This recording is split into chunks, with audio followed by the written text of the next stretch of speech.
Before we begin the story, leave a comment telling us where you're watching from. Enjoy the story.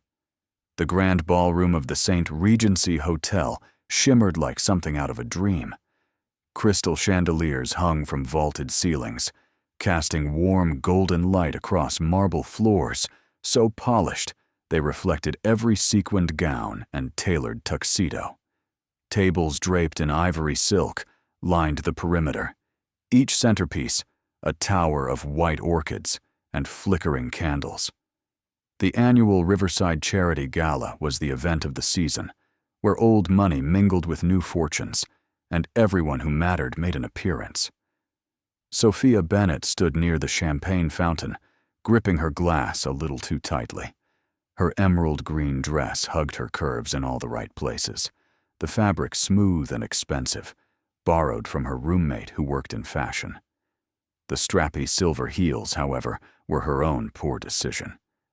Beautiful but treacherous, they made every step feel like a gamble.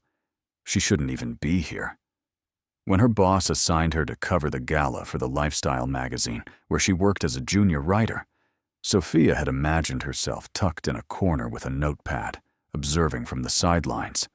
Instead, her press badge had been confiscated at the door, some mix-up with credentials, and now she was just another face in the crowd, a face that knew absolutely no one.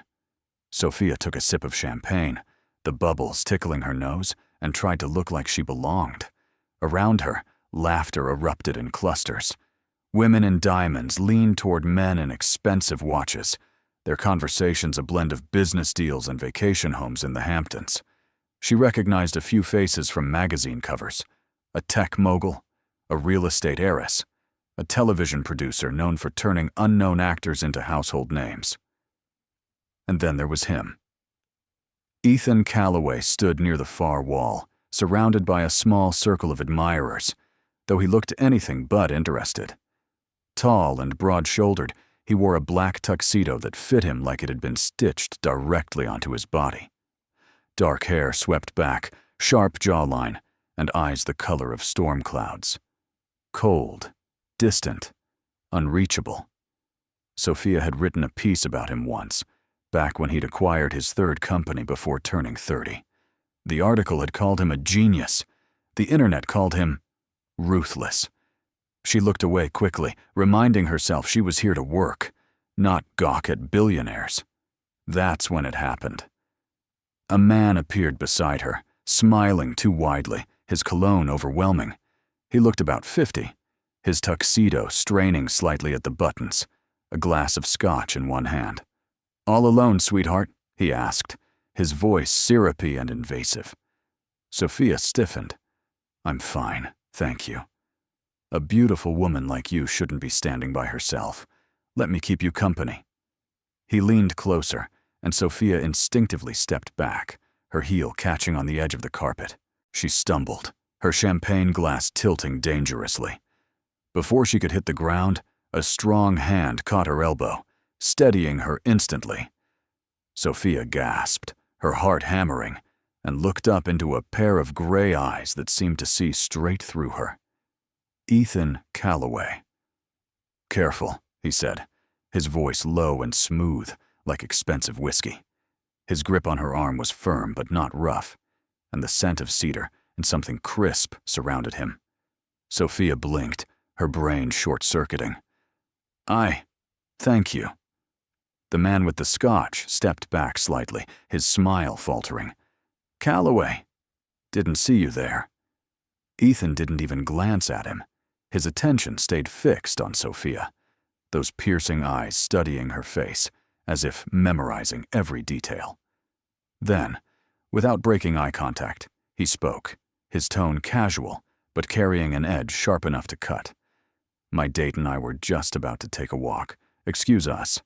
Sophia froze. "Date?"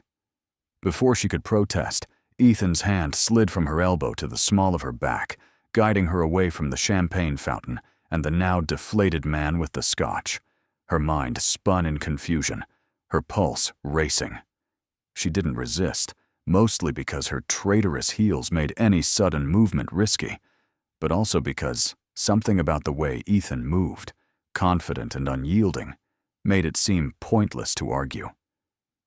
He led her through the ballroom, past clusters of guests who turned to stare, whispers rippling in their wake. Sophia's cheeks burned. When they reached a quieter corner near the tall glass doors leading to the terrace, Ethan finally stopped and released her. Sophia spun to face him, her eyes wide. What was that? Ethan adjusted his cufflinks, his expression unreadable. That was me saving you from a very tedious conversation. I didn't need saving, Sophia shot back, though even she knew that was a lie. One dark brow arched. The way you were gripping that champagne glass suggested otherwise. Sophia opened her mouth, then closed it. He wasn't wrong. She crossed her arms, feeling defensive and flustered all at once. You called me your date. I don't even know you. And yet, here we are.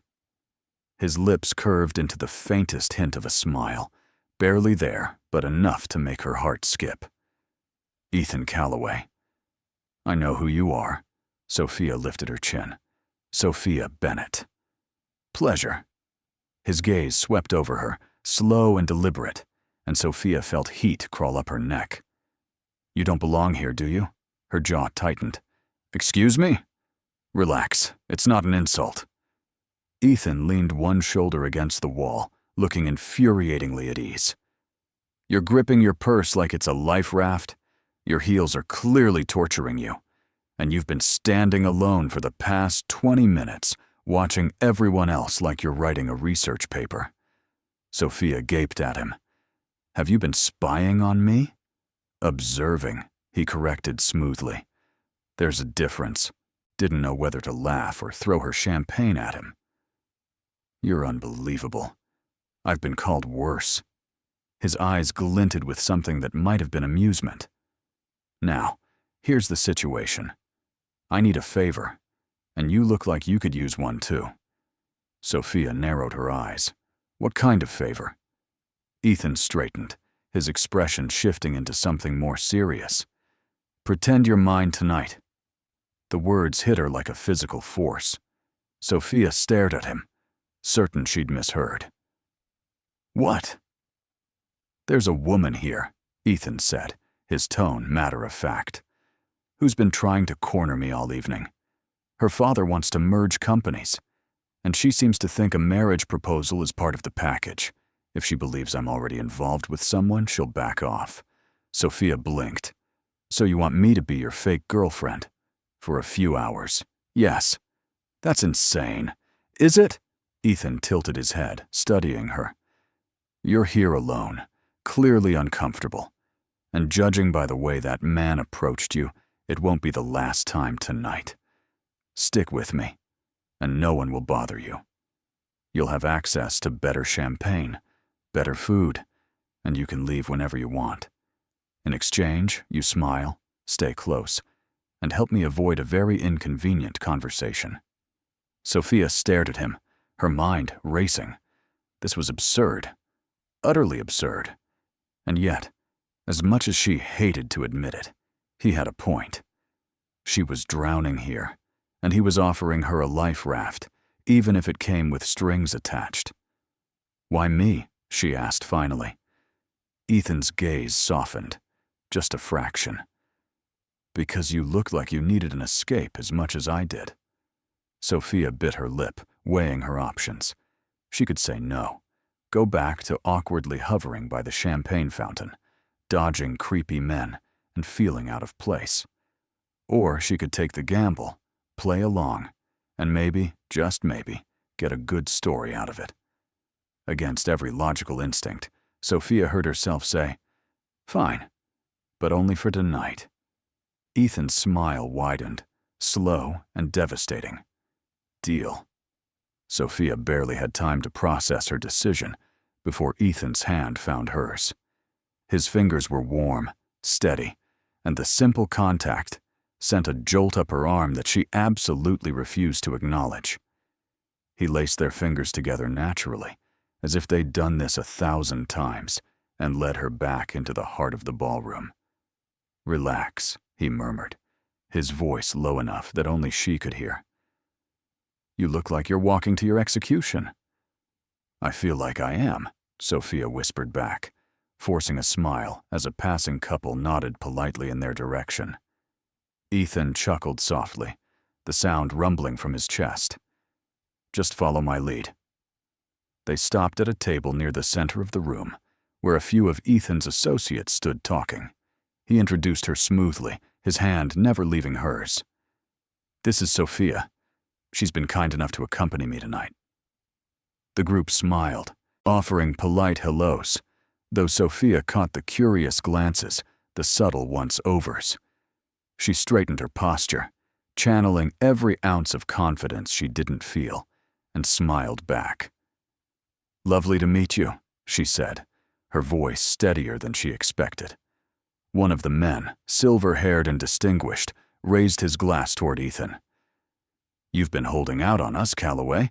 Didn't know you were seeing anyone." Ethan shrugged, his expression giving nothing away. "I prefer to keep my private life private." "Smart man." The silver-haired man winked at Sophia. "Don't let him work too much. He has a habit of disappearing into his office for days." Sophia laughed lightly. "I'll keep that in mind." Ethan squeezed her hand gently, a silent thank you, and guided her away before anyone could ask more questions. They moved through the ballroom like a choreographed dance, stopping occasionally to exchange pleasantries, Ethan's presence commanding attention wherever they went. Sophia marveled at how effortlessly he navigated the room, his cold exterior softening just enough when he spoke to her, making it believable. At one point, they passed a tall, blonde woman in a stunning red gown. Her eyes locked onto Ethan, her smile bright and predatory. She started toward them, but Ethan turned slightly, pulling Sophia closer, his arm sliding around her waist. "That's her," he murmured against Sophia's ear, his breath warm. Sophia's pulse spiked. "What do I do?" "Just stay close." The woman reached them, her smile never faltering. "Ethan, I've been looking for you everywhere." Ethan's expression remained polite but distant. "Victoria. Good to see you." Victoria's gaze slid to Sophia, her eyes sharpening. "And who's this?" "Sophia Bennett," Ethan said smoothly. "My girlfriend." The word sent a strange flutter through Sophia's chest, even though she knew it was a lie. Victoria's smile tightened. "Girlfriend. How unexpected. I don't recall hearing about you." Sophia felt the subtle challenge in the woman's tone, the way she looked her up and down as if searching for flaws. Something in Sophia stirred, a stubborn refusal to be dismissed. "We prefer to keep things low-key," Sophia said, leaning slightly into Ethan's side. "Ethan's not one for making headlines." Ethan's lips twitched, and she felt his hand press lightly against her waist, a silent approval. Victoria's eyes narrowed, but she recovered quickly. "Well, it's lovely to meet you. Ethan, we should catch up later. Daddy's been hoping to speak with you about the merger." "I'll reach out to him next week," Ethan replied, his tone polite but final. Victoria hesitated, clearly wanting to say more, but Ethan was already guiding Sophia away. Once they were out of earshot, Sophia exhaled sharply, her heart pounding. "That was terrifying," she muttered. Ethan glanced down at her, amusement flickering in his eyes. "You handled it perfectly." "Did I?" Sophia looked up at him. I thought she was going to throw her drink at me. She considered it. Ethan's smile widened. "But you didn't flinch. That's what mattered." Sophia shook her head, a laugh bubbling up despite herself. "You're insane. You know that, right?" "Possibly." He stopped near the terrace doors, releasing her waist, but keeping her hand in his. "Come on, let's get some air." They stepped outside onto the stone terrace. The night air was cool and refreshing after the warmth of the ballroom, and the city lights stretched out before them like scattered stars. Sophia leaned against the railing, breathing deeply, letting the tension ease from her shoulders. "Thank you," Ethan said quietly. Sophia turned to look at him. "For what?" "For playing along. I know this wasn't what you signed up for tonight." She shrugged, a small smile tugging at her lips. "Honestly, it's better than awkwardly standing by the champagne fountain." Ethan studied her, his gaze softer now, less guarded. "You're a good actress." "So are you." Sophia tilted her head. "That whole cold CEO thing you've got going on, is that real, or is it just for show?" He was quiet for a moment, his expression thoughtful. "A bit of both." "Why?" "Because people expect it." His voice was low, almost reflective. "When you run a company, when you make the kind of decisions I make, you can't afford to be soft. Weakness gets exploited." Sophia felt a pang of something she couldn't quite name. Sympathy, maybe, or understanding. "Sounds lonely." Ethan's eyes met hers, and for a second, she saw something raw beneath the surface. "It is." The moment stretched between them, fragile and unexpected.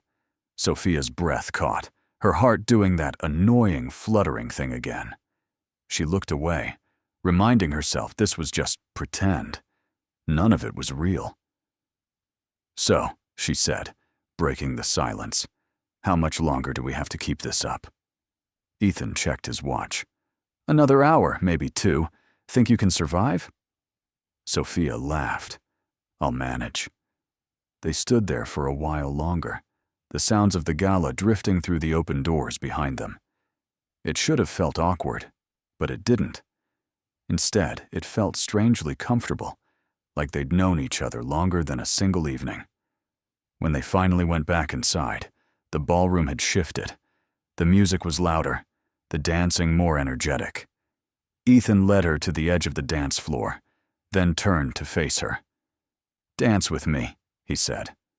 Sophia blinked. "What?" "We're supposed to be a couple.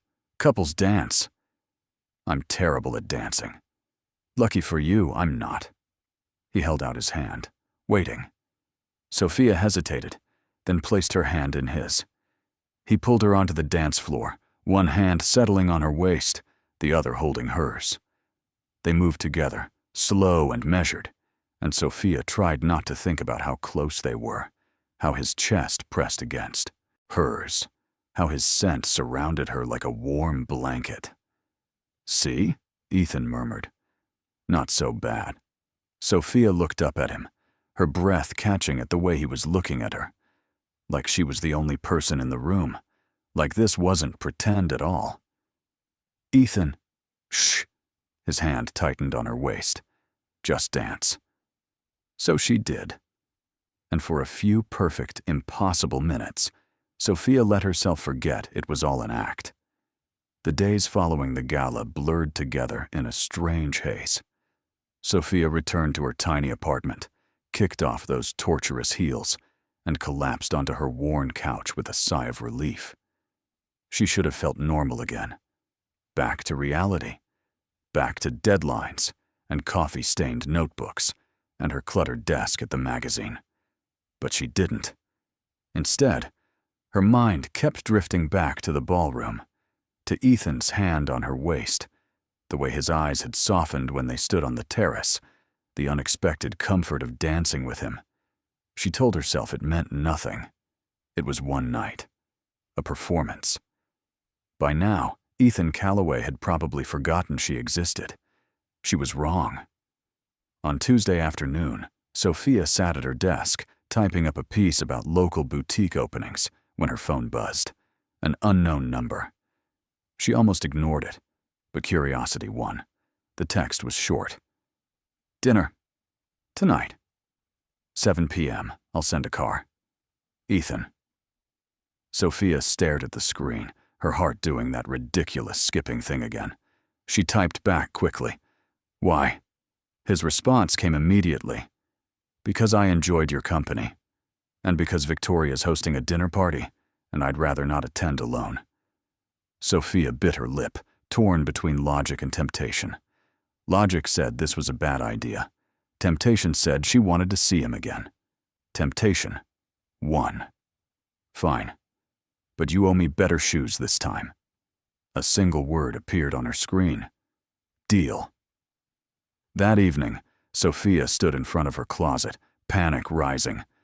What did one wear to a billionaire's dinner party? She settled on a simple black dress, elegant but not too flashy, paired with comfortable heels she could actually walk in. When the car arrived, a sleek black town car with a driver in a crisp suit, Sophia felt like she'd stepped into someone else's life. The drive took 20 minutes, winding through the city until they reached an upscale neighborhood she'd only seen in magazines. The car stopped in front of a modern mansion, all glass and sharp angles, lights glowing warm against the evening sky.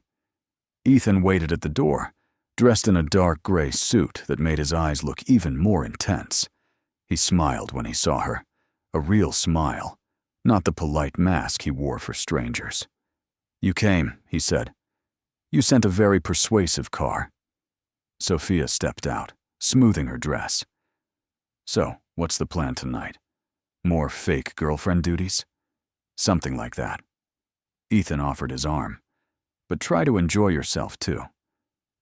The dinner party was smaller than the gala. Maybe 15 people gathered in a dining room that looked like it belonged in an architecture magazine. Long table, candles flickering, crystal glasses catching the light. Victoria presided at one end, her smile sharp as ever, though Sophia noticed the way her gaze lingered on Ethan, assessing, calculating. Throughout the meal, Ethan played his role perfectly. He kept Sophia close, his hand occasionally brushing hers, leaning in to murmur comments that made her laugh.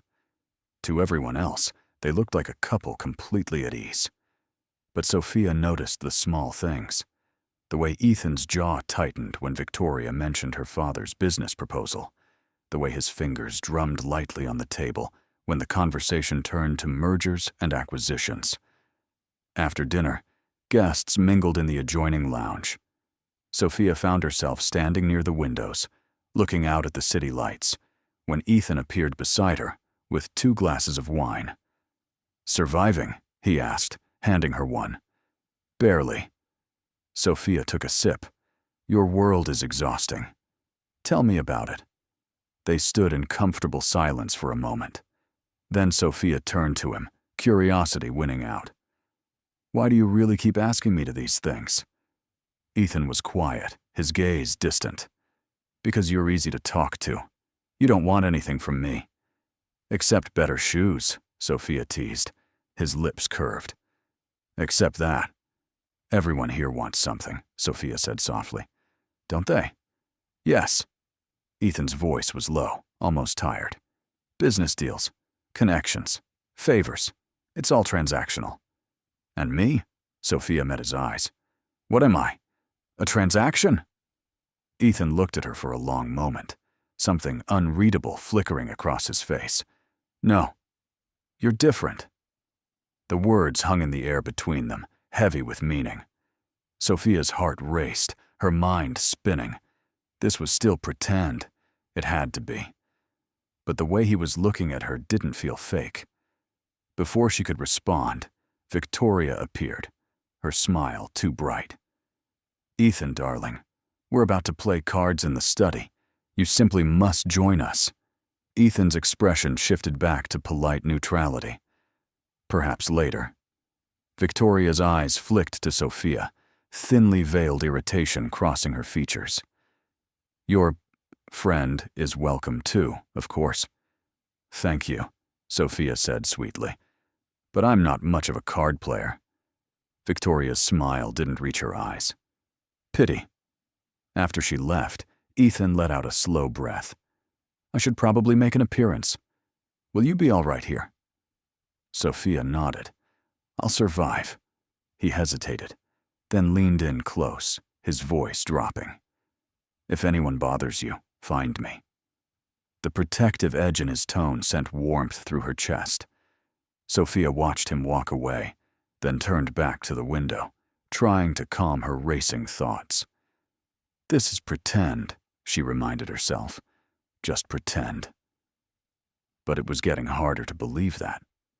Later, as Ethan drove her home himself, insisting the driver take the night off, they rode in comfortable silence. Sophia stared out the window, exhausted, but strangely content. "Thank you," Ethan said quietly, "for tonight." "You keep thanking me," Sophia replied. "Maybe you should just admit you enjoy my company." He glanced at her, the corner of his mouth lifting. "Maybe I do." When they reached her apartment building, Ethan parked and walked her to the door. Sophia turned to face him, suddenly nervous. "So," she said, "same time next week?" Ethan smiled, a genuine warm smile that made her knees weak. "I'll text you." Sophia nodded, fumbling for her keys. Before she could unlock the door, Ethan spoke again. "Sophia." She turned back. "This." He paused, searching for words. "This doesn't have to be just pretend, if you don't want it to be." Sophia's breath caught. Her heart pounded so loudly she was sure he could hear it. A dozen responses flashed through her mind, but only one felt right. "I'll think about it," she said softly. Ethan nodded, his eyes never leaving hers. "Good night, Sophia." "Good night." She watched him walk back to his car, her heart a chaotic mess. Inside her apartment, Sophia leaned against the door, her mind reeling. What was she doing? Falling for a billionaire CEO who lived in a completely different world? It was insane, reckless, impossible. And yet, as she replayed his words in her mind, she couldn't stop smiling. Sophia told herself she wouldn't text Ethan first. Pride, dignity, self-preservation, all the usual reasons. But by Thursday afternoon, her resolve crumbled. She sent a casual message. "Still alive, or did Victoria finally corner you?" His response came within minutes. "Alive. Barely. Dinner tomorrow?" Sophia stared at the message, her stomach doing flips. This was becoming a pattern, a dangerous, thrilling pattern. She typed back, "Only if you promise no more dinner parties." "Deal. Just the two of us." Her heart skipped. Just the two of us. That sounded less like fake dating and more like something real. Friday evening, Ethan picked her up in a car far less flashy than she expected. A simple sedan, understated and elegant. He wore jeans and a dark sweater, looking more relaxed than she'd ever seen him. "No tuxedo?" Sophia teased as she slid into the passenger seat. "Thought I'd try being a normal human tonight," Ethan replied, a hint of amusement in his voice. They drove to a small Italian restaurant tucked away in a quiet neighborhood, the kind of place with checkered tablecloths and candles and wine bottles. Nothing fancy, nothing extravagant. Just cozy. Sophia raised an eyebrow as they sat down. "A billionaire at a mom-and-pop restaurant. I'm shocked." Ethan smiled. "I'm full of surprises."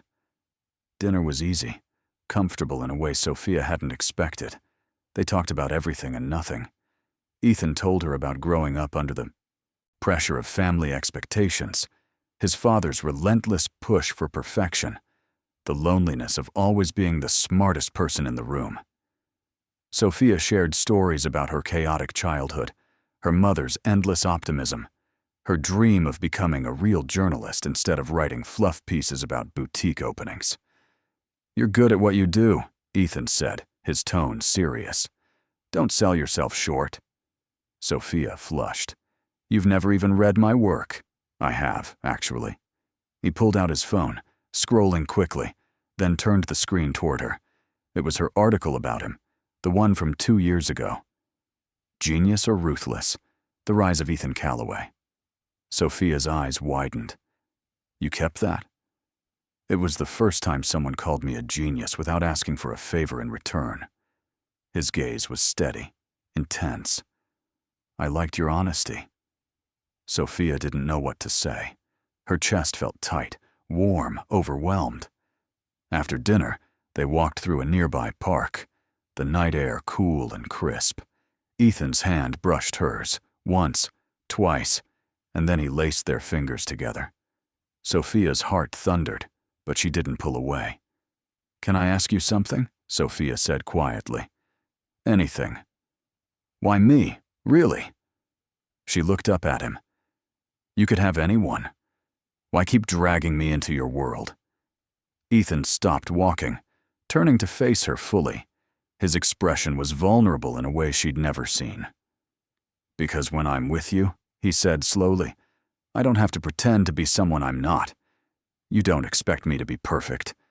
You just see me." Sophia's breath hitched.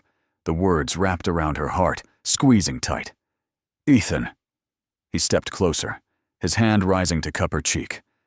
"Tell me to stop, and I will." Sophia couldn't speak, couldn't breathe, couldn't think. So instead, she kissed him. It was soft at first, tentative, testing. But then Ethan's arms slid around her waist, pulling her closer, and the kiss deepened. Sophia's hands found his chest, feeling the steady thrum of his heartbeat beneath her palms. The world around them faded, leaving only this. Only him. When they finally pulled apart, both breathing hard, Ethan rested his forehead against hers. "Not pretend," he whispered. "Not pretend," Sophia agreed. They stood there for a long moment, wrapped in each other, the city humming around them. For the first time, Sophia let herself believe this might actually be real. The following week passed in a blur of stolen moments, coffee dates between her deadlines, late-night phone calls that stretched past midnight, Ethan showing up at her office with lunch, ignoring the stunned stares of her coworkers. It felt like falling, exhilarating, and terrifying all at once. But reality had a way of catching up. On Wednesday, Sophia attended a networking event for local journalists. She wore her best professional outfit, determined to make connections, maybe land a better assignment. The event was held at a trendy rooftop bar, the kind of place where everyone seemed to know everyone. Sophia was chatting with an editor from a competing magazine when she saw him. Daniel Monroe, her ex-boyfriend. Her stomach dropped. They'd dated for 2 years before he'd left her for a job opportunity in another city, promising to stay in touch, then ghosting her completely. Seeing him now, looking polished and confident, sent a wave of old hurt crashing through her. He spotted her at the same moment, his eyes widening briefly before he smiled and headed her way. "Sophia." "Wow, it's been a while." "Daniel." Her voice was cooler than she intended. "You look great." His gaze swept over her, and she hated that she felt self-conscious. "Still at the magazine?" "Yes." "That's good." He paused. "I'm actually back in town. Got a position at Herald Tribune. Senior editor." "Of course he did." Sophia forced a smile. "Congratulations." They talked for a few more painful minutes before Daniel excused himself. Sophia exhaled slowly, her hands shaking. She hated that he still had this effect on her. Hated that seeing him made her feel small. She texted Ethan without thinking. "Bad day. Can I see you?" His response was immediate. "I'll pick you up." "Where are you?" 20 minutes later, Ethan's car pulled up outside the bar. Sophia slid into the passenger seat, grateful and embarrassed all at once. "What happened?" Ethan's voice was gentle but edged with concern. "Ex-boyfriend," Sophia muttered. "Ran into him. It was awkward." Ethan's jaw tightened. "Did he hurt you?" "A long time ago, yes." For a moment, Ethan said nothing. Then he reached over, taking her hand. "Where does he work?" Sophia laughed despite herself. "You're not going to ruin his career, Ethan." "I could." His tone was matter-of-fact. "I know. But don't." Ethan studied her, then nodded. "All right. But if he bothers you again, I'll let you terrify him." His lips twitched. "Deal." That night, Ethan took her to his penthouse. It was the first time she'd seen where he lived, and it was exactly what she expected. Floor-to-ceiling windows overlooking the city, sleek modern furniture, everything expensive and minimalist. They sat on the couch, Sophia tucked against his side, his arm around her shoulders. It felt safe, solid. "Thank you," she said quietly, "for coming to get me. Always." Ethan pressed a kiss to her temple. "You don't have to face things alone anymore." Sophia's chest tightened. She wanted to believe that, wanted to trust that this was real, that he meant it. But a small voice in the back of her mind whispered a warning. "He's a billionaire. You're nobody. This can't last." She pushed the thought away, choosing instead to focus on the warmth of his embrace, the steady beat of his heart beneath her ear. For now, this was enough.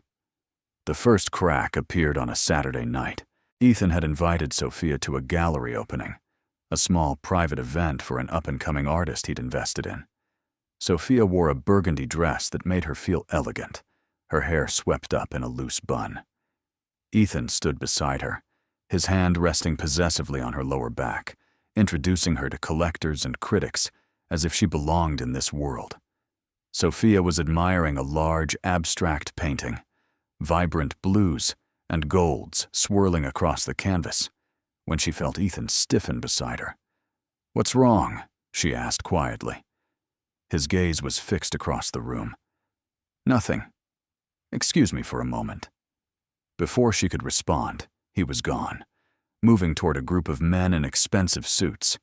Sophia watched, confused, as Ethan shook hands, his expression cool and controlled. One of the men clapped him on the shoulder, laughing at something Ethan said. That's when Daniel appeared beside her. "Fancy seeing you here," he said, holding a glass of wine. Sophia's stomach twisted. "Daniel, what are you doing here?" "Covering the event for the Tribune," he gestured around. "Perks of the new job. You?" "I'm here with someone. The Calloway guy." Daniel's eyebrows rose. "Didn't peg you for dating billionaires." Sophia bristled. "What's that supposed to mean?" "Nothing." Daniel shrugged. "Just seems out of your league, that's all." The words stung more than they should have. Sophia opened her mouth to snap back, but then Ethan was there, his presence sudden and commanding. He stepped between them, his expression cold, his gray eyes icy. "Sophia," Ethan said, his voice low. "Who's this?" "Daniel Monroe," Daniel said quickly, extending a hand. "I'm a journalist. Sophia and I used to—" "I know who you are." Ethan didn't take his hand. "And I know you're the ex who couldn't be bothered to call after leaving town." Daniel's smile faltered. She's with me now." Ethan's voice was quiet but edged with steel. "So unless you're here professionally, I suggest you move along." Sophia's breath caught. There was something almost dangerous in Ethan's tone, a possessiveness that was both thrilling and unsettling. Daniel looked between them, clearly uncomfortable, then muttered something about needing to check his notes, and walked away. Sophia exhaled slowly, her heart pounding. "Ethan. Did he upset you?" Ethan's gaze was still hard, his jaw tight. "A little. But you didn't have to." "Yes, I did." He turned to face her fully, his eyes blazing. "I don't like the way he looked at you. Like he still has a claim." "He doesn't." Sophia reached up, touching his cheek. "You know that, right?" Ethan's expression softened slightly, but the tension didn't fully leave his shoulders. "I know. But I still don't like it." Sophia studied him, seeing something new beneath the surface. Jealousy. Raw and unfiltered. "Ethan," she said quietly, "I'm here with you. Only you." He closed his eyes briefly, then nodded. "I know. I'm sorry. I just—" He broke off, frustration crossing his face. "I'm not used to feeling like this." "Like what?" "Like I might lose you." The vulnerability in his voice cracked something open in Sophia's chest. She pulled him down, kissing him gently, trying to pour every reassurance into the contact. When they pulled apart, Ethan's forehead rested against hers. "Let's get out of here." They left the gallery, driving in silence back to Ethan's penthouse. Once inside, Sophia kicked off her heels, sighing in relief. Ethan loosened his tie, pouring them both a drink.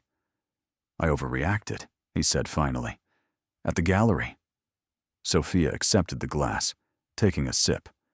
"A little. I don't—" Ethan paused, choosing his words carefully.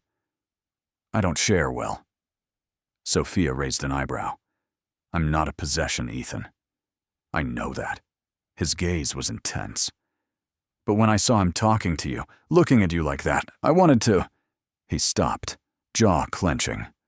"Wanted to what?" "Claim you. In front of everyone." Sophia's pulse quickened.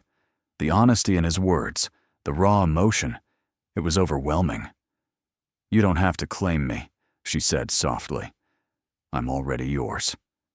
Ethan set down his glass, crossing the room in 2 strides. He cupped her face, his thumbs brushing her cheekbones. "Say that again." "I'm yours," Sophia whispered. He kissed her then, deep and desperate, and Sophia melted into him. When they finally broke apart, both breathing hard, Ethan pulled her into his arms, holding her tight.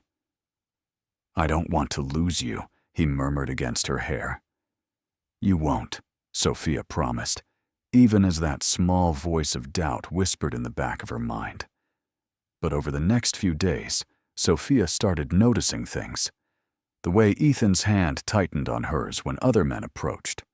The way his eyes darkened when she mentioned having lunch with a male colleague.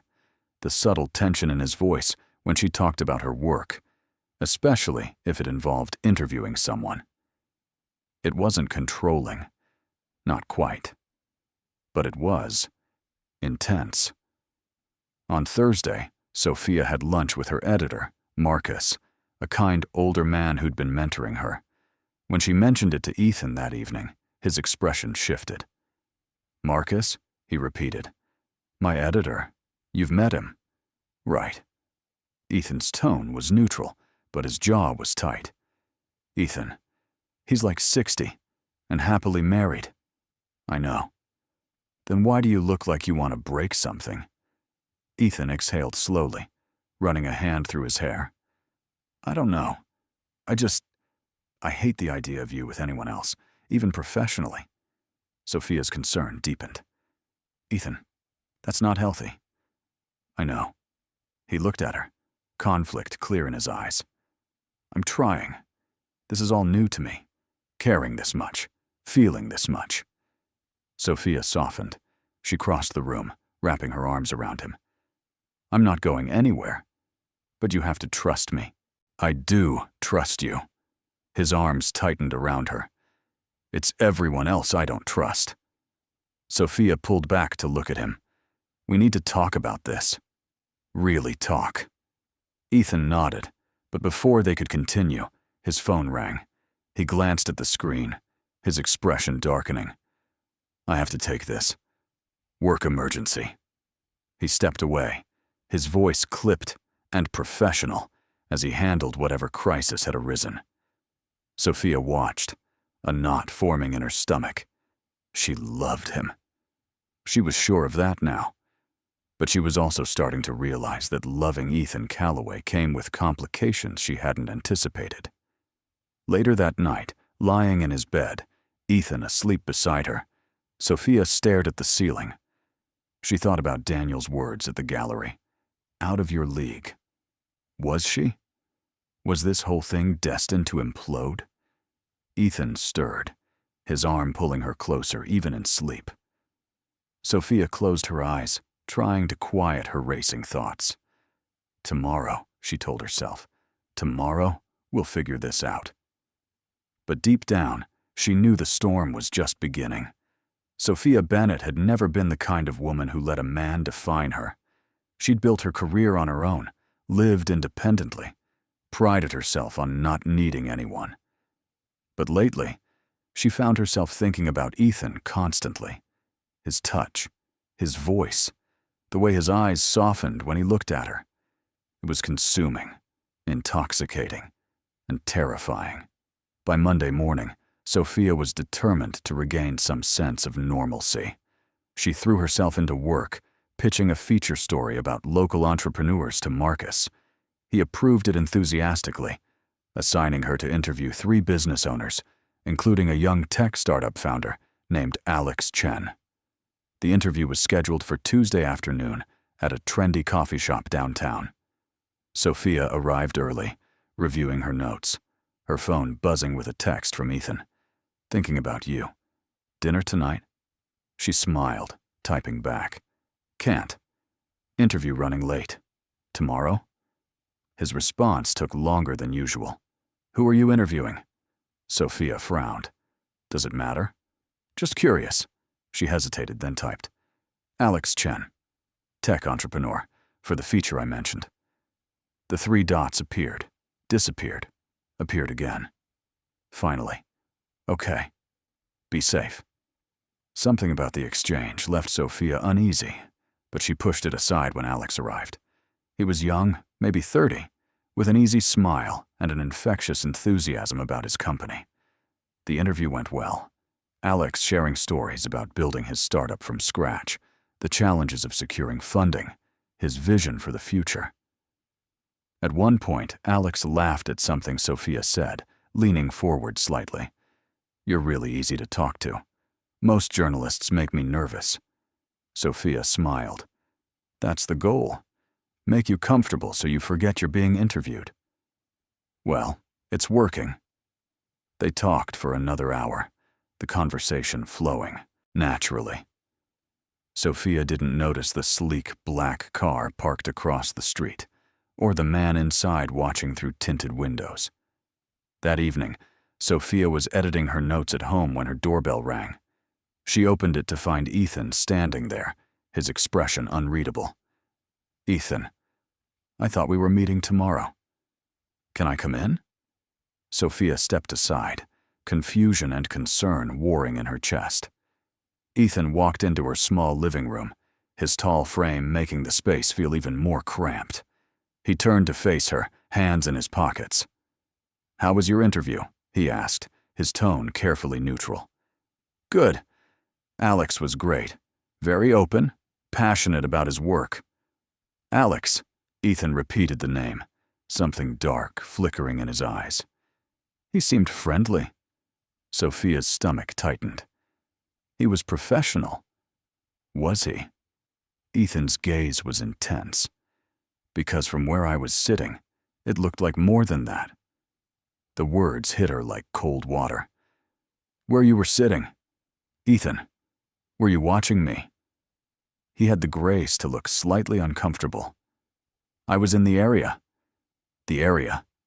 Sophia's voice rose. "That coffee shop is across town.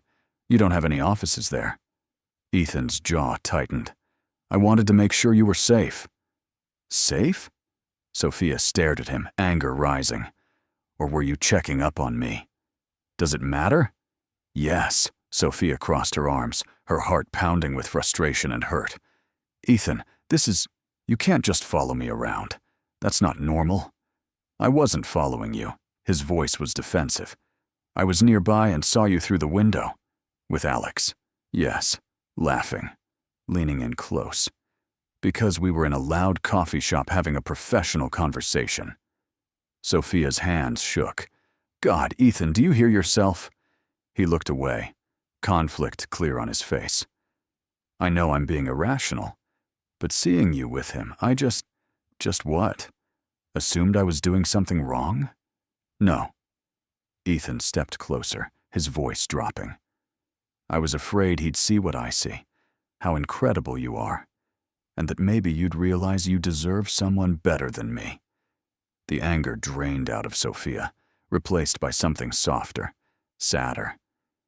"Ethan, I'm not good at this," he continued, his voice raw. "Relationships, trusting.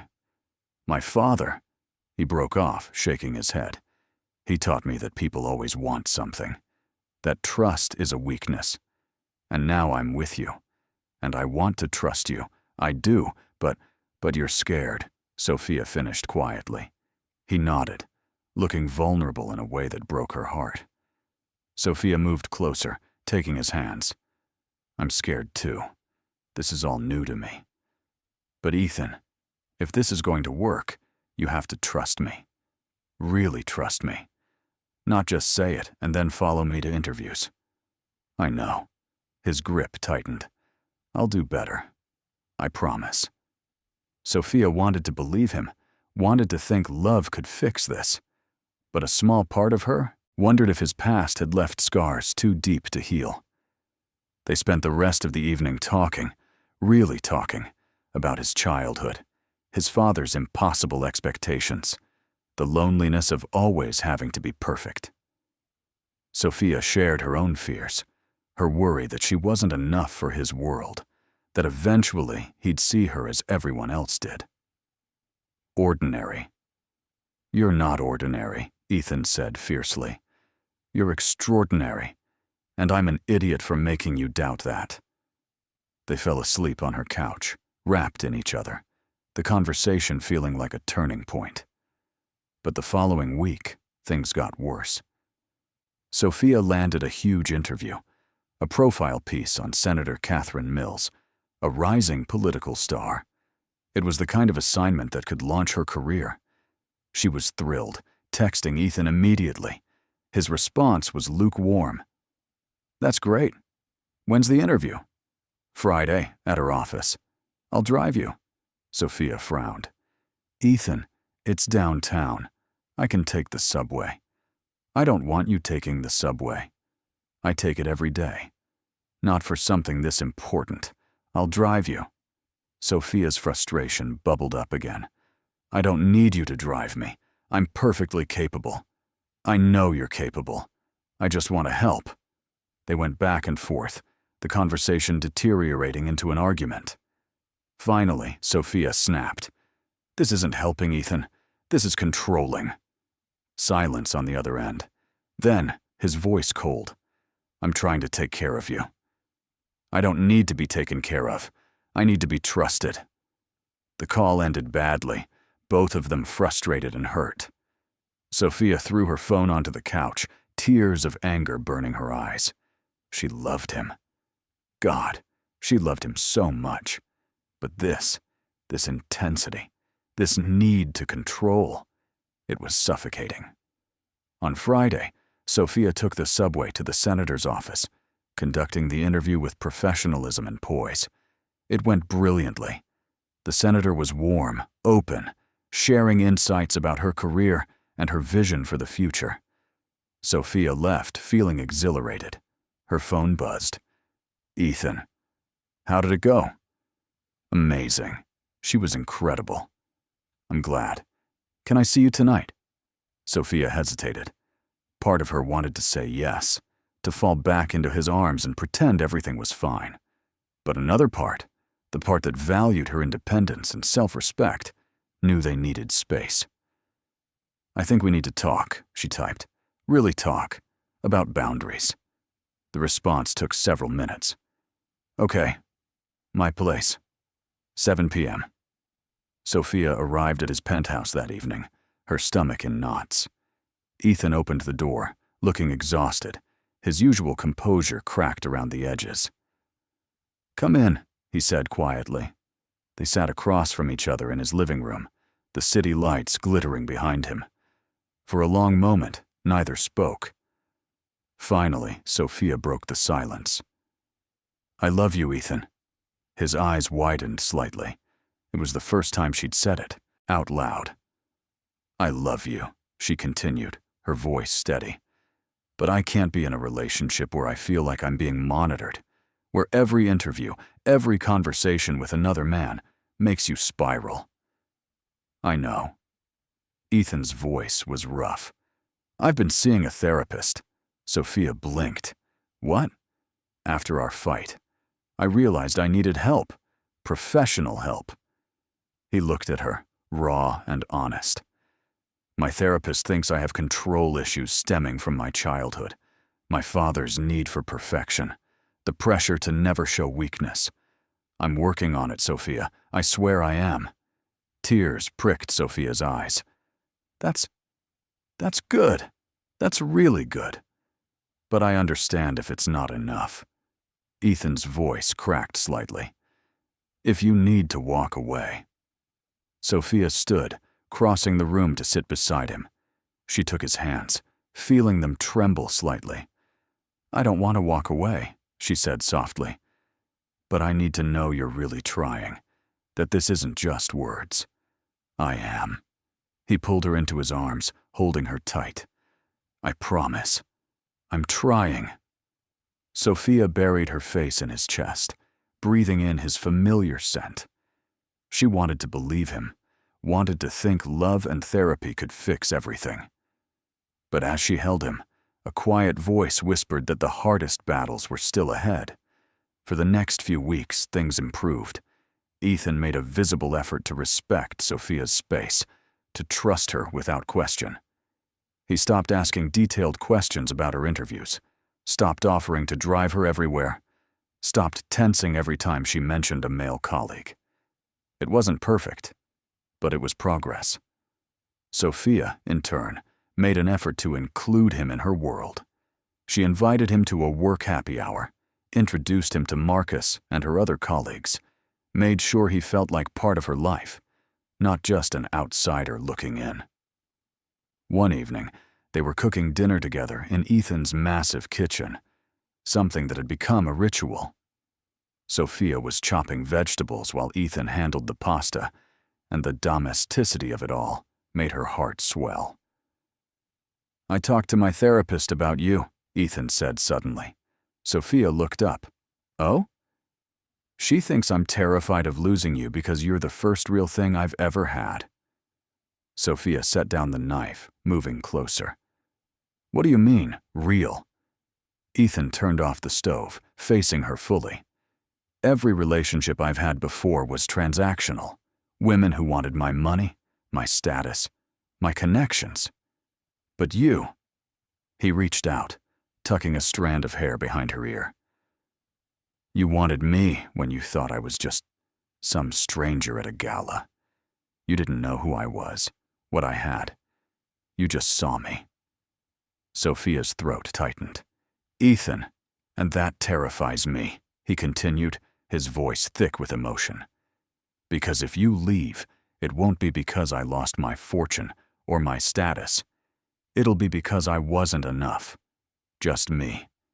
And I don't know if I can survive that. Tears spilled down Sophia's cheeks. She cupped his face, forcing him to look at her.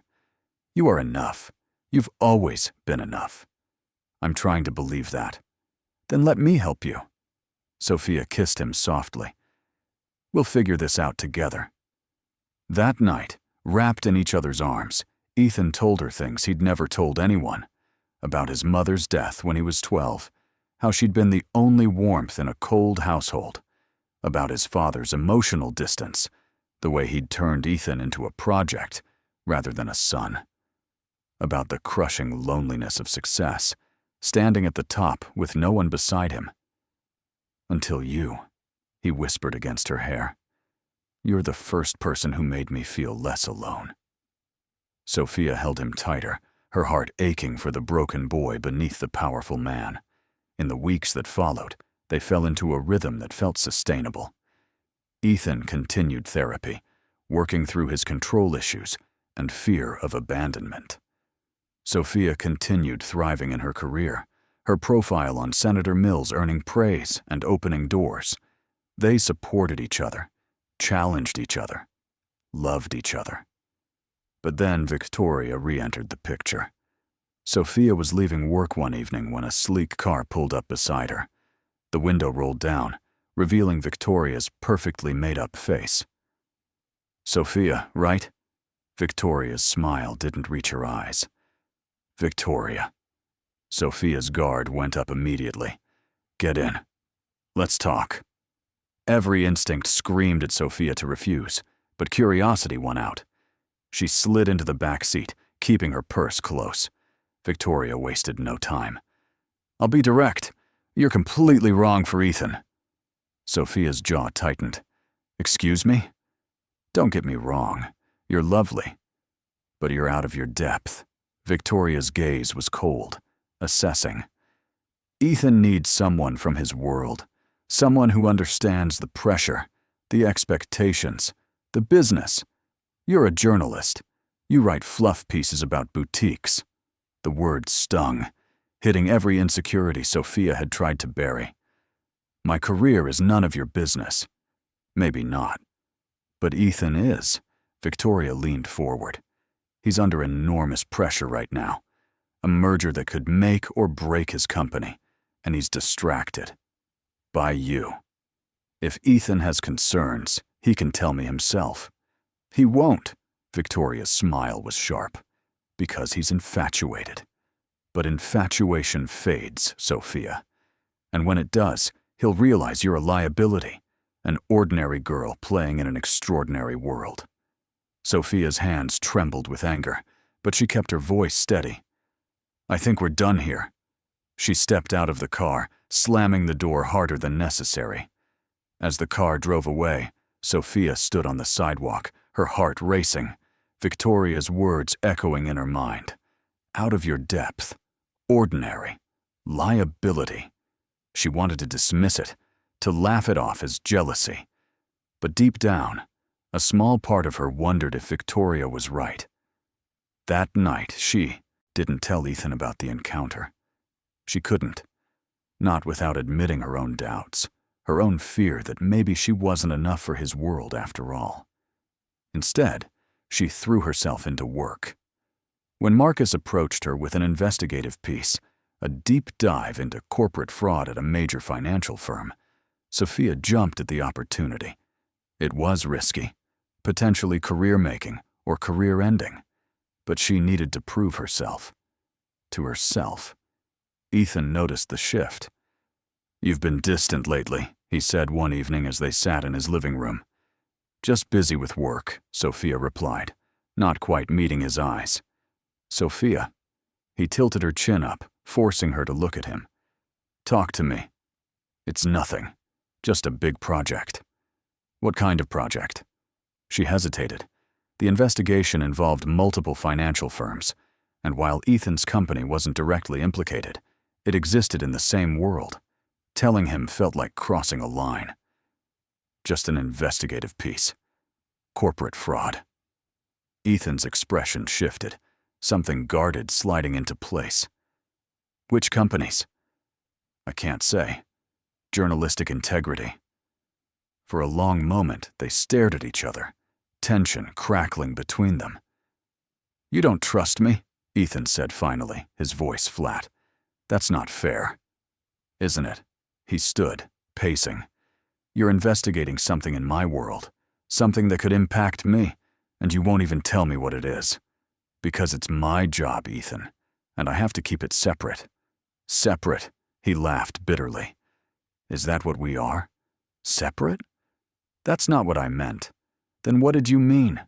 Sophia stood, frustration boiling over.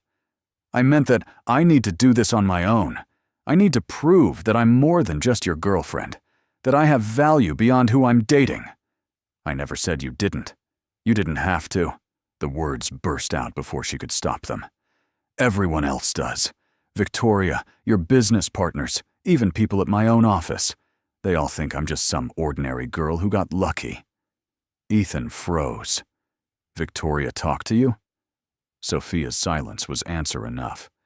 "When?" His voice was dangerously quiet. "Last week. It doesn't matter." "It does matter." Ethan crossed the room, gripping her shoulders gently. "What did she say?" Sophia looked away, tears burning. "That I'm out of my depth, that I'm a distraction, that you need someone from your world. And you believed her?" "I don't know what I believe anymore." Ethan's hands dropped, his expression crumbling. "Sophia, I need to go." She grabbed her purse, heading for the door. "Don't." Ethan's voice was raw. "Please don't walk away." Sophia paused, her hand on the doorknob. She wanted to turn around, to fall into his arms and forget everything. But Victoria's words, her own doubts, the weight of trying to fit into a world that would never fully accept her, it was all too much.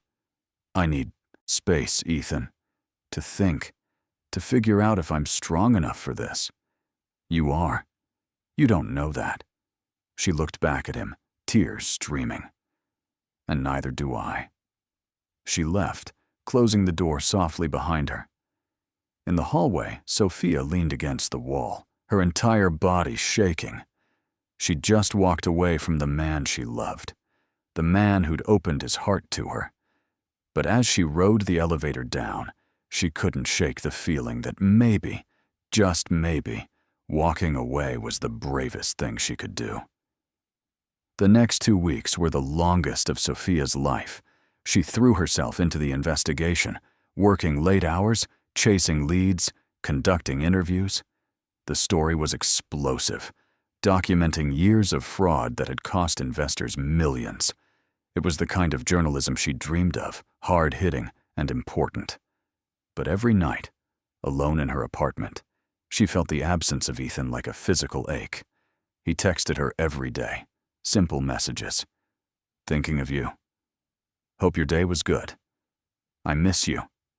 She never responded, afraid that if she did, her resolve would crumble. Marcus noticed. You look like hell, Bennett. Thanks, Sophia muttered, staring at her computer screen. Man trouble? Something like that. Marcus leaned against her desk. Want some unsolicited advice? Do I have a choice? Nope. He smiled. Whatever it is, don't let pride get in the way of happiness. Life's too short to be stubborn. Sophia wanted to argue, but the words stuck in her throat. That weekend, Sophia's best friend, Maya, dragged her to a gallery opening. You need to get out of your apartment, Maya insisted. You're turning into a hermit. The gallery was small, intimate, displaying abstract art that Sophia barely registered. She was standing in front of a blue and silver painting, lost in thought, when she heard a familiar voice. I thought I might find you here. Sophia spun around. Ethan stood a few feet away, dressed in dark jeans and a charcoal sweater, looking tired, but determined. How did you? Maya texted me. He offered a small smile. She's worried about you. So am I. Sophia's heart raced. Ethan, I told you I needed space. I know, and I've given it to you. 2 weeks. He stepped closer. But I can't do this anymore, Sophia. I can't pretend I'm okay without you. I don't know what you want me to say. Say you'll talk to me. Really talk. Sophia looked around, suddenly aware of the other gallery attendees. Not here. Then where? She hesitated, then sighed. The park. 20 minutes. They met at the small park where they'd shared their first kiss. The memory hung between them, bittersweet and painful. They sat on a bench, not touching, a careful distance maintained. I handled the Victoria thing wrong, Ethan said finally. I should have warned you about her, should have protected you from that. I don't need protecting. I know, but I still should have been honest about how relentless she can be. He turned to face her. Sophia, you're not ordinary. You're not a distraction. You're the best thing that's ever happened to me. But she's right, isn't she? Sophia's voice cracked. I don't belong in your world. I don't know the right people. Don't wear the right clothes. I don't care about any of that. But everyone else does. Then they're not worth caring about. Ethan reached for her hand, relief flooding his face when she didn't pull away. I love you, not because you fit some mold, but because you don't. Because you challenge me, make me laugh, make me want to be better. Tears spilled down Sophia's cheeks. I'm scared, Ethan. Scared that one day you'll wake up and realize I'm not enough. You're more than enough. You always have been. He cupped her face, his thumb brushing away her tears. But I understand if you need more time. if you need space to figure things out. I'll wait, however long it takes. Sophia closed her eyes, leaning into his touch. God, she'd missed him. Missed this. Missed the way he looked at her, like she was the only thing that mattered. I don't want to wait, she whispered. I don't want to be apart anymore. Then don't be. Ethan pulled her into his arms, and Sophia broke, sobbing against his chest. He held her tight, his own breath shaky. I've got you. I'm not letting go again. They stayed like that for a long time, wrapped in each other, the world fading away. When Sophia finally pulled back, her eyes were red but clear. We need to set boundaries, she said. Real ones. About work, about space, about trust. Okay. And you need to keep going to therapy. I will. And I need you to promise that no matter what happens with my investigation, you'll trust that I'm doing my job with integrity. Ethan tensed slightly. What if your investigation impacts me? Then we deal with it honestly. Sophia held his gaze. I won't bury a story to protect you, Ethan. That's not who I am. For a long moment he was silent. Then he nodded. I understand. And I wouldn't want you to. Relief flooded through Sophia. Okay. Then we try again. For real this time. For real, Ethan agreed. He kissed her then, soft and sweet and full of promise.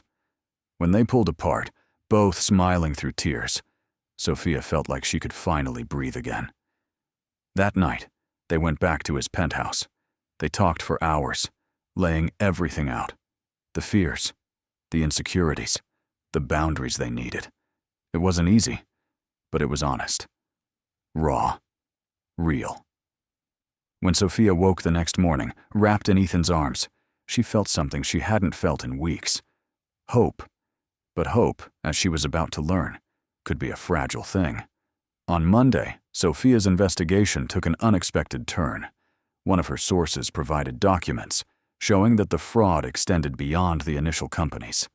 It touched some of the biggest names in finance, including firms that had partnered with Ethan's company in recent years. Sophia stared at the documents, her stomach sinking. Ethan's name wasn't directly implicated, but the connections were there. Close enough to cause serious problems. She called Marcus immediately. We have a problem. When she explained, Marcus was silent for a long moment. How close is the connection to Calloway's company? Close enough to raise questions. Can you separate it? Focus on the primary fraud without bringing him in? Sophia wanted to say yes, but her integrity wouldn't let her. Not without compromising the story. The connections are part of the pattern. Marcus sighed. This is going to get messy, Bennett. I know.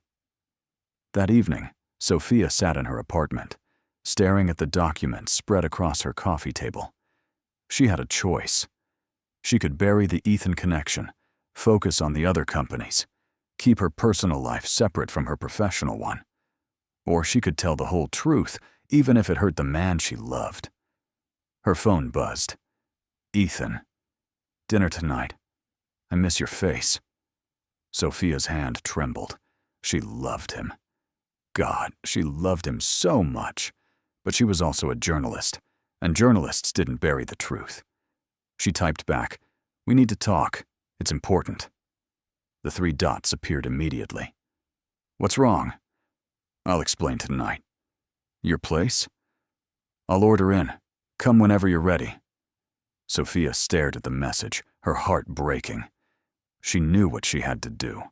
She just didn't know if their relationship would survive it.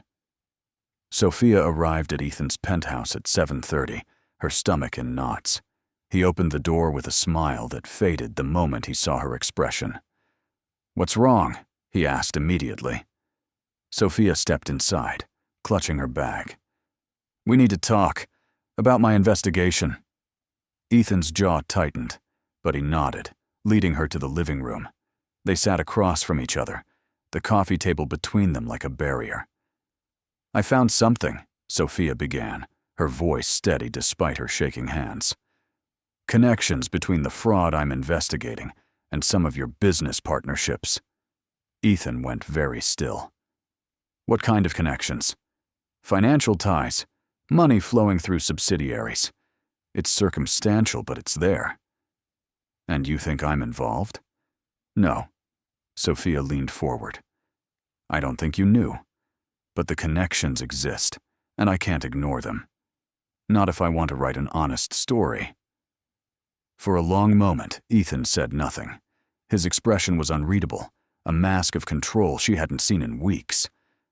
"So you're going to write about me," he said finally. "Implicate my company in a fraud investigation." "I'm going to write the truth, the whole truth." "Even if it destroys me? Even then?" Sophia's voice cracked. "I'm sorry, Ethan. But I can't bury this. I won't." Ethan stood, pacing, to the window. His shoulders were tense, his hands clenched into fists. "Do you know what this could do? The shareholders, the board, the media. They'll tear me apart. I know. And you're willing to do that? To the man you love?" "I love you," Sophia said, tears streaming down her face. "God, Ethan, I love you so much. But I'm also a journalist, and if I compromise my integrity for you, I'll lose myself. And eventually, I'll resent you for it." Ethan turned to face her, his eyes blazing. "So what are you saying? That your career is more important than us?" "I'm saying I can't choose between them. I need both." "You can't have both." His voice was cold, harsh. "You can't love me and destroy me at the same time." Sophia flinched. "That's not fair." "Fair?" Ethan laughed bitterly. "Nothing about this is fair. I opened my heart to you. I trusted you. And now you're going to use that trust to ruin me." "I'm not trying to ruin you." "Then don't publish." The words hung in the air, heavy and damning. Sophia stood, her legs shaking. "If you love me, you won't ask me to do that." "And if you love me," Ethan shot back, "you'll find a way to write this story without destroying everything I've built." They stared at each other, the chasm between them widening with every second. "I can't," Sophia whispered. "I'm sorry, but I can't." Ethan's expression crumbled, pain flashing across his face before he shuddered it away. "Then I guess we're done." The words shattered her. Sophia wanted to scream, to beg, to take it all back. But she couldn't. She'd made her choice. "I'm sorry," she said again, her voice breaking. "So am I." Sophia grabbed her bag, moving toward the door on autopilot. At the threshold, she paused, looking back. Ethan stood by the window, his back to her, his shoulders hunched. "For what it's worth," she said softly, "I'll always love you." He didn't respond. Sophia left, the door clicking shut behind her with a finality that echoed in her chest. The next week was a blur. Sophia wrote the article, pouring every ounce of professionalism and integrity into it. She presented the facts clearly, carefully, making sure to note that Ethan's company appeared to be an unwitting participant rather than a primary player. But the connections were there, undeniable. Marcus read it and let out a low whistle. "This is good work, Bennett. Devastating, but good." "Thanks," Sophia said hollowly. "You okay?" "No." Marcus didn't push, and Sophia was grateful. The article published on a Thursday morning. Within hours, it was everywhere. News outlets picked it up, dissecting every detail. Ethan's company issued a statement, denying any wrongdoing and promising a full internal investigation. The stock price dropped sharply. Sophia watched it all unfold from her apartment, her phone turned off, her heart in pieces. Maya came over that night, armed with ice cream and wine. "I saw the article, and I saw the fallout. Are you okay?" Sophia shook her head, tears spilling. "I lost him, Maya. I did the right thing, and I lost him." "Oh, honey." Maya pulled her into a hug, and Sophia broke down, sobbing. She'd made her choice, integrity over love, career over heart, and it hurt more than she'd ever imagined. Days turned into a week. Sophia avoided the news, avoided social media, avoided anything that might show her Ethan's face. She went to work, wrote follow-up pieces, and came home to her empty apartment. Then, on Monday evening, her buzzer rang. Sophia frowned, pressing the intercom. "Yes? It's me?" Her heart stopped. "Ethan." She buzzed him up, her hands shaking. When she opened the door, he stood there, looking exhausted. Dark circles under his eyes, his usual perfect appearance disheveled. "Ethan." "I read your article," he said, his voice rough. "All of it, including the parts where you went out of your way to note my company's limited involvement." Sophia swallowed hard. "I tried to be fair. You were more than fair." He stepped inside, closing the door behind him. "And the internal investigation you prompted? We found the fraud. Someone on my team had been funneling money without my knowledge. You exposed it before it destroyed us." Sophia's eyes widened. "What?" "You saved my company, Sophia. By publishing that article, you forced us to look closer. And we found the rot." Tears filled her eyes. "I didn't know." "I know." Ethan moved closer, his expression soft. "And I'm sorry. For how I reacted, for the things I said. You did your job with integrity, and I punished you for it. I hurt you. You did." He cupped her face, his touch gentle. "But you also saved me. And you showed me that real love means supporting each other, even when it's hard." Sophia's breath hitched. "Ethan." "I love you," he said, his voice fierce. "I love your integrity, your strength, your refusal to compromise who you are. And I'm sorry I ever asked you to." "I love you too," Sophia whispered. He kissed her then, deep and desperate, and Sophia melted into him. When they finally broke apart, both breathing hard, Ethan rested his forehead against hers. "No more secrets," he said. "No more asking you to choose." "No more doubting each other," Sophia agreed. "Deal." They spent the rest of the night talking, rebuilding what had been broken, stronger this time, more honest, more real. And for the first time in weeks, Sophia felt whole again. Over the next few months, things shifted in ways Sophia never expected. The article, rather than destroying Ethan, had elevated his reputation. He was praised for his swift response, his transparency, his commitment to rooting out fraud. Several major investors reached out, wanting to partner with a CEO who clearly prioritized integrity. Sophia, meanwhile, won an award for investigative journalism. The recognition opened doors, leading to offers from major publications. Marcus joked that she'd outgrown the magazine, and while Sophia protested, a part of her knew he was right. But through it all, the constant was Ethan. They fell into a rhythm that felt sustainable, healthy. He went to therapy every week, continuing to work through his control issues and fear of abandonment. Sophia pursued her career with renewed passion, knowing Ethan supported her completely. They spent weekends together, cooking, talking, simply being.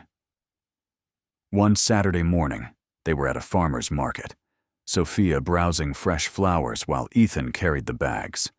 A photographer approached, asking if they'd pose for a local lifestyle magazine feature on couples who support each other's dreams.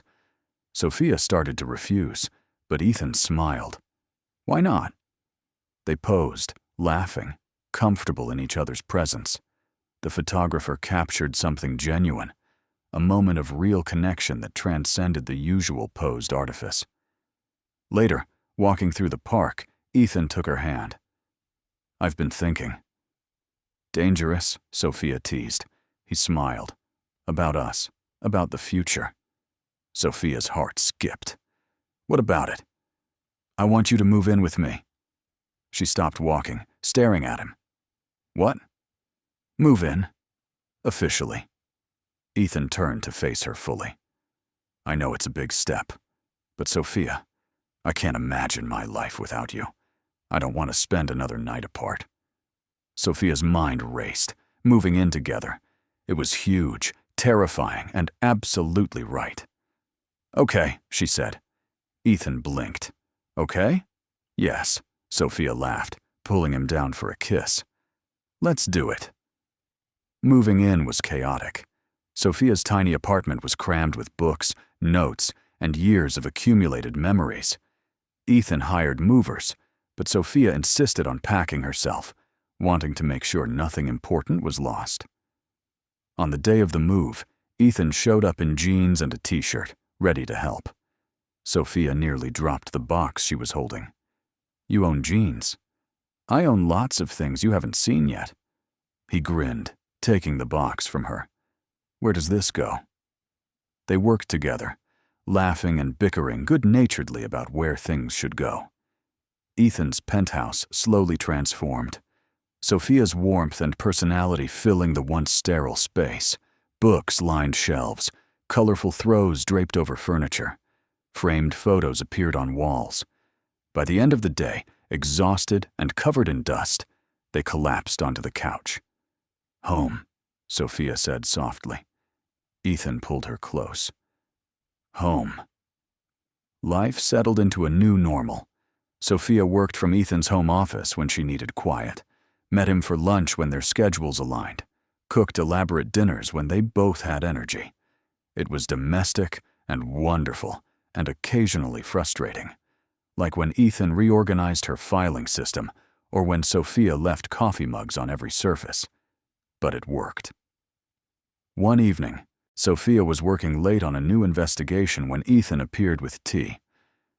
You need a break, he said, setting the mug beside her laptop.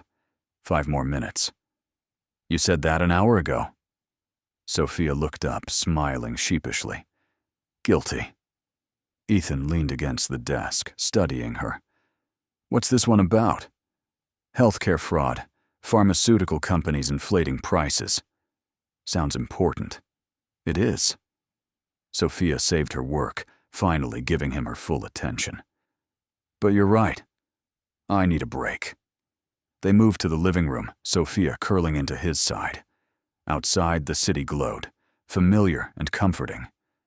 I've been thinking, Ethan said quietly. Again? He smiled. About marriage. Sophia's breath caught. She sat up, looking at him. Marriage? Eventually. Ethan's expression was serious. I know we've only been living together for a few months. I'm not proposing right now. But I wanted you to know that's where I see this going. Sophia's heart swelled. Me too. Yeah? Yeah. She kissed him softly. I want forever with you, Ethan Calloway. Then forever it is. They sat in comfortable silence, the promise of a future together settling around them like a warm blanket. But fate, as always, had other plans. A week later, Sophia was at a journalism conference when she ran into someone from her past. Professor David Harrison, her mentor from college, the man who'd inspired her to become an investigative journalist. Sophia Bennett, he said warmly, pulling her into a hug. I've been following your work. Impressive. Thank you, Professor. Call me David. We're colleagues now. He smiled. I'm actually here to recruit. I'm starting an investigative journalism program in London, year-long intensive. Best students from around the world, and I want you to apply. Sophia's mind reeled. London. A year-long program. It was an incredible opportunity, career-defining. I don't know what to say. Say you'll think about it. David handed her a card. The program starts in 3 months. Applications are due in 2 weeks. That night, Sophia couldn't sleep. She lay beside Ethan, staring at the ceiling, the opportunity turning over in her mind. London. A year. Away from Ethan. Could they survive that? Long distance, different time zones, months apart. She thought about everything they'd been through, the jealousy, the fights, the growth. They were stronger now, but was that enough? Beside her, Ethan stirred. Can't sleep? Just thinking. He pulled her closer. About what? Sophia hesitated, then told him about David's offer. Ethan listened, his arms tightening around her. That's amazing, Sophia. You should do it. She pulled back to look at him. It's a year. In London. I know. And you're okay with that? Ethan was quiet for a long moment. Honestly? No. The idea of you being that far away terrifies me. But I also know this is your dream, and I won't be the reason you don't chase it. Tears filled Sophia's eyes. I don't want to leave you. Then don't think of it as leaving. Think of it as growing. We'll figure it out. You really believe that? I do. He kissed her forehead. We've survived worse. We can survive a year apart. Sophia wanted to believe him, but as she lay in his arms, doubt gnawed at her. Could their love really survive an ocean between them? The decision kept Sophia awake for days. London represented everything she'd worked toward, a chance to learn from the best, to elevate her career in ways she'd only dreamed about. But it also meant leaving Ethan, the man she loved, the home they'd built together. She made lists, weighing pros and cons until the paper was covered in ink. She called Maya, who immediately said, "Go. You'll regret it forever if you don't." She called her mother, who said gently, "Follow your heart, sweetheart, whichever direction it leads." But Sophia's heart was torn in two. Finally, 1 week before the application deadline, Ethan made the decision for her. They were having dinner, a simple pasta dish Sophia had made, when Ethan set down his fork and looked at her seriously. "You're not going to apply, are you?" Sophia froze. "I haven't decided." "Sophia," his voice was gentle but firm, "you're going to turn down the opportunity of a lifetime because you're afraid of what it means for us." "I'm not. You are." He reached across the table, taking her hand. "And I won't let you do that. I won't be the reason you give up your dream." "But what about us?" "We'll figure it out." Ethan squeezed her hand. Video calls, visits, texts. It's 1 year. We can do 1 year. You don't know that. I do. His eyes were steady, certain. Because I love you. And love doesn't have an expiration date or a distance limit. Tears spilled down Sophia's cheeks. What if you meet someone else? What if you realize you're better off without me? Ethan stood, moving around the table to kneel beside her chair. He cupped her face, forcing her to look at him. "Listen to me. There is no one else. There will never be anyone else. You're it for me, Sophia Bennett. Whether you're here or in London or on the moon, you're it." Sophia broke down, sobbing. Ethan pulled her into his arms, holding her tight.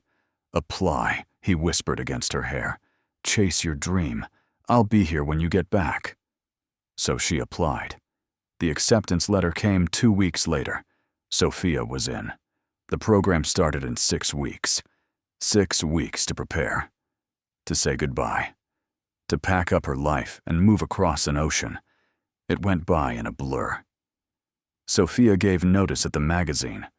Marcus hugged her, telling her he was proud.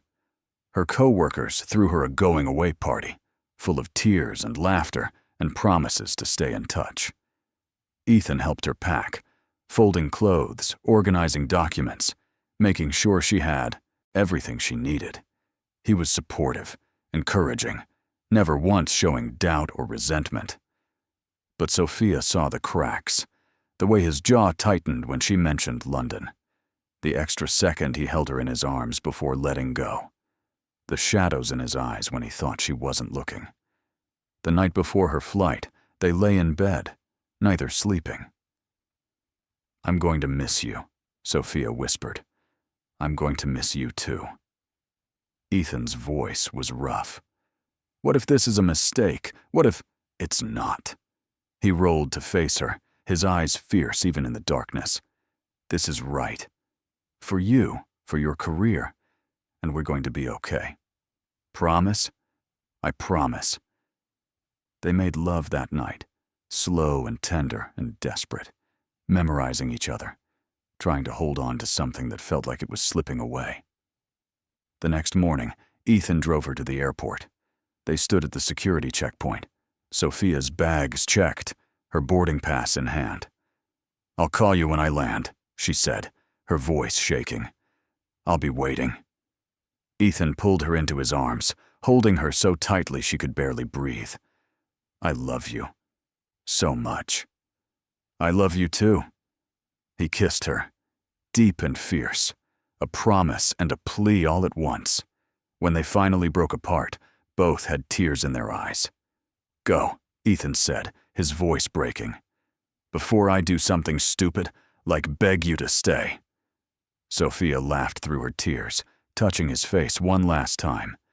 6 months. I'll be back for Christmas.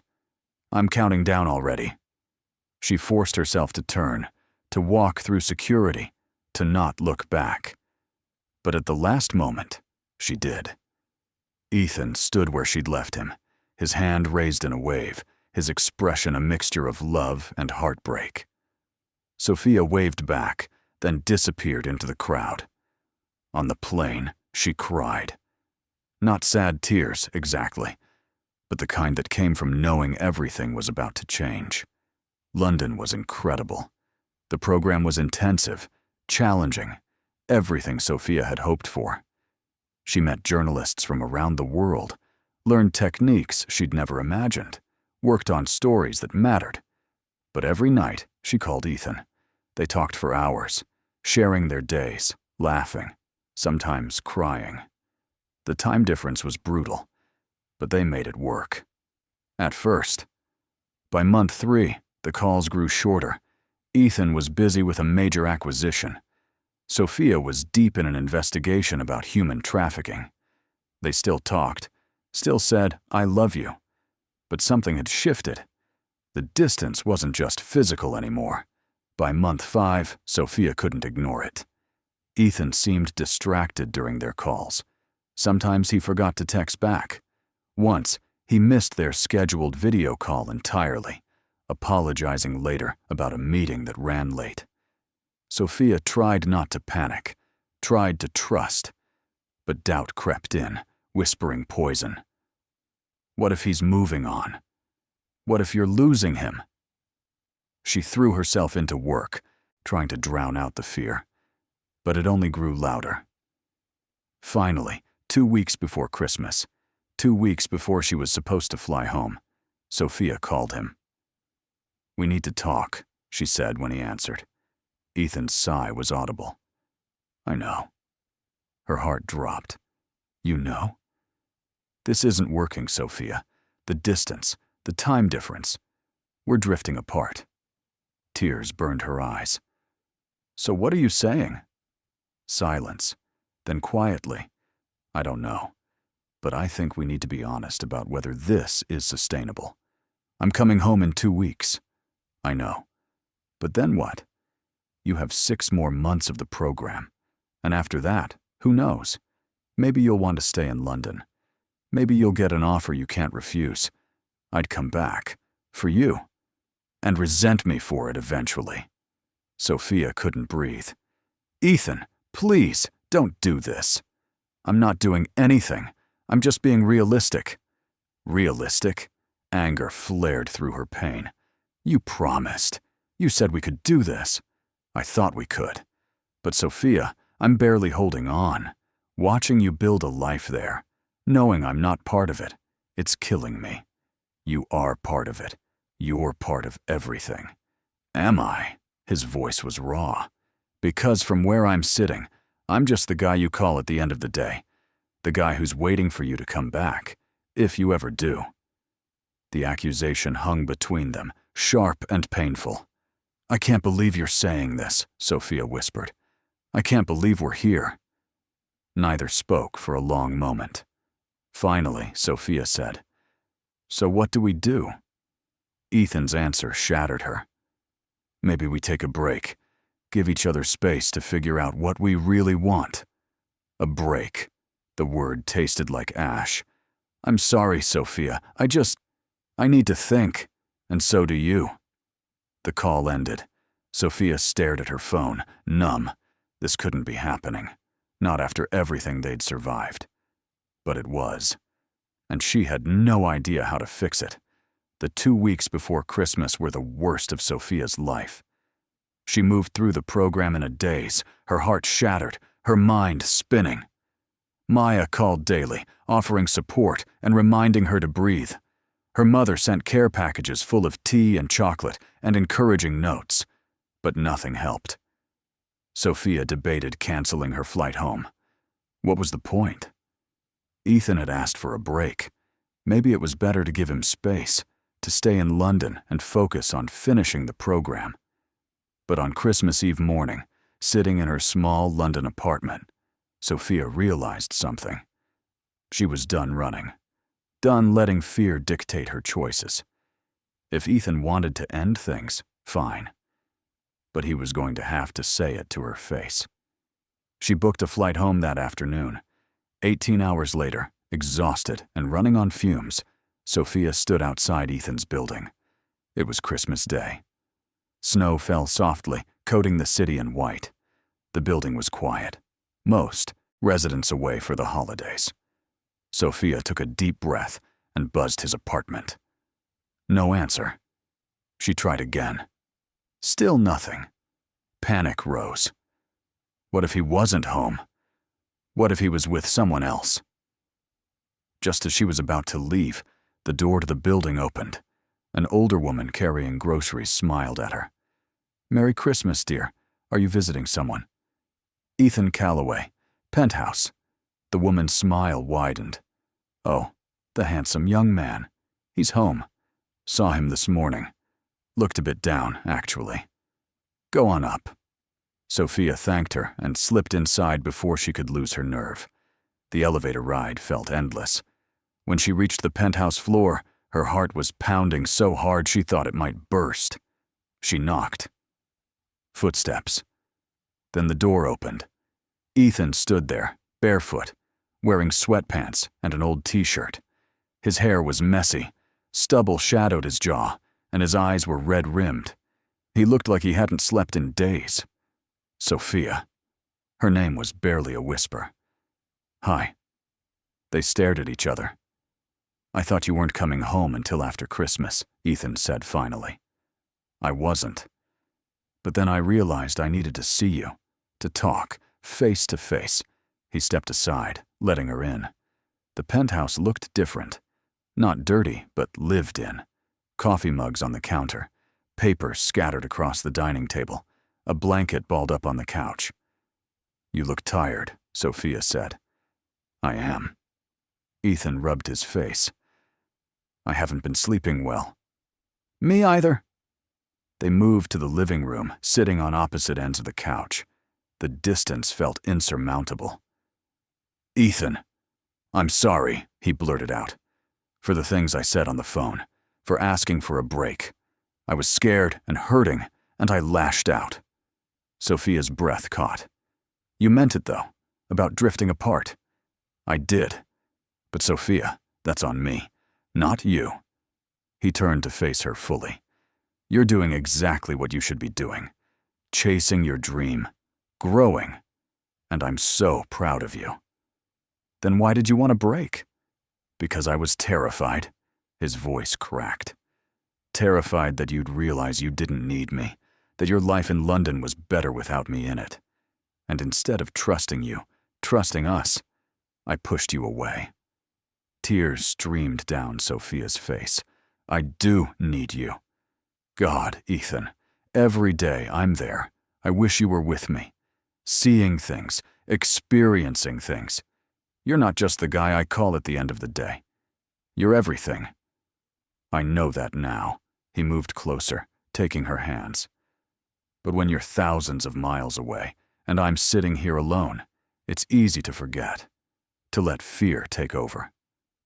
What do we do? Sophia asked desperately. I have 6 more months in London. I can't quit. But I can't lose you either. Ethan was quiet for a long moment. Then he said, What if I came with you? Sophia blinked. What? To London. Not permanently. But what if I worked remotely? Flew, back for important meetings, but spent most of my time there with you? You'd do that? For you? Yes. His eyes were fierce. I was an idiot to think I could just wait here. If we're going to make this work, we have to be in it together. Physically together. Hope bloomed in Sophia's chest. Your company. We'll survive. I have a great team. And honestly, maybe it's time I learned to delegate, to let go of some control. Sophia laughed through her tears. Your therapist is going to be so proud. I'm already planning to tell her. He cupped her face, his thumbs brushing away her tears. I love you, Sophia, and I'm done being afraid. I'm done letting distance or fear or anything else come between us. I love you too. Sophia kissed him, soft and sweet and full of promise. So you'll really come to London? Already looking at flights? They held each other, the pieces falling back into place. The next 6 months were an adventure. Ethan moved to London, renting a flat near Sophia's program. He worked remotely, flying back to New York once a month for in-person meetings. But mostly, he was there, with her. They explored the city together, visited museums, tried new restaurants, took weekend trips to Paris and Amsterdam. Ethan met her classmates, attending lectures when he could, offering insights from the business world. Sophia met his London-based colleagues, networking and building connections that would serve her career for years to come. It wasn't perfect. They still fought, still had moments of frustration. But they worked through it, together. When the program ended, they flew home. Sophia had job offers waiting. Major publications, investigative teams, dream positions. She chose the New York Times, staying close to Ethan, building her career while building their life. 6 months later, on the anniversary of the night they met at the gala, Ethan took Sophia back to that same ballroom. It was empty this time, just the two of them, and a string quartet playing softly in the corner. Remember this?